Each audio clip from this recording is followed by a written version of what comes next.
Primeiramente, você tem que entender que a maioria dos portos brasileiros, quando a gente fala de exportação, eles são extremamente automatizados, mecanizados e preparados para fazer operações que estão girando aí em média de 2.500 toneladas hora. Isso aí é um número muito robusto. É um número comparado com os melhores polos de exportação do mundo. A gente está muito bem preparado para isso. Só que, como eu falei, os volumes são muito grandes. E você trabalhar volumes segregando e fazendo a troca de produtos simultaneamente, isso demanda tempo. Então, por exemplo, onde é que você vai ver que isso vai acontecer? Terminais que precisam. Eu fui palestrante em um evento ano passado, no qual eu mostrei que o maior driver de aumento de fila em Santos ano passado não foi o milho, foi o açúcar. E não é uma coisa que você tinha que dizer assim, vamos nos preparar isso para todos os anos? Não, porque foi uma demanda spot de mercado. Então, houve uma necessidade, porque houve uma quebra de açúcar mundial, o Brasil precisou fazer um implemento de exportação, e isso acabou fazendo que houve um inchaço de volume de açúcar no momento que normalmente não haveria. Então, esse açúcar, ele disputou com milho, disputou com soja, porque existe hoje esse momento de soja de fim de ano, dependendo de como está o preço dela no mercado spot, porque o produtor hoje ele tem essa opção.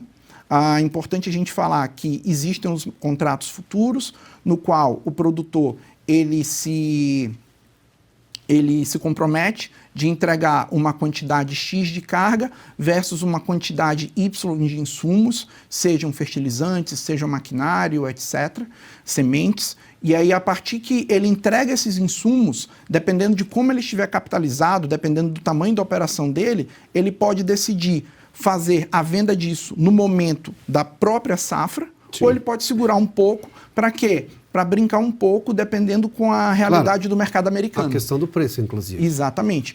Então, a gente costuma dizer que você tem hoje uma outra realidade do mercado de soja, na qual a gente espera a reação do mercado americano. E isso é um pouco complicado para os portos, porque você gera uma segunda demanda de soja no fim do ano que você não tinha anos atrás. Então, isso também é uma situação que catalisa.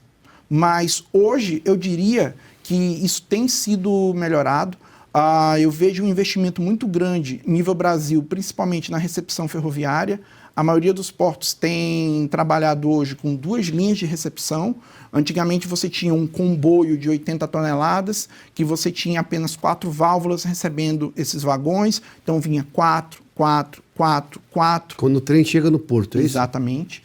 E hoje em dia a maioria dos portos tem dois pontos disso, ou então você tem a capacidade de receber essa carga, fazer a recepção dessa carga nos vagões de maneira simultânea e mandando para 2 pontos, para 2 armazéns ao mesmo tempo, e também é uma coisa que ajuda muito. Que imagina, quando a maioria desses portos, como por exemplo Paranaguá, Santos, eles vão trabalhar com 2 carregadores de navio simultâneo.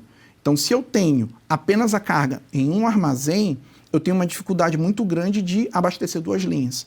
Então, você precisa também trabalhar a questão da logística dessa carga dentro dos armazéns. Eu preciso garantir que o navio que está operando, eu tenha a minha carga estrategicamente posicionada em armazéns para que ele possa operar de maneira... Em Paranaguá, por exemplo, você tem que operar com 80% do tempo usando as 2 linhas.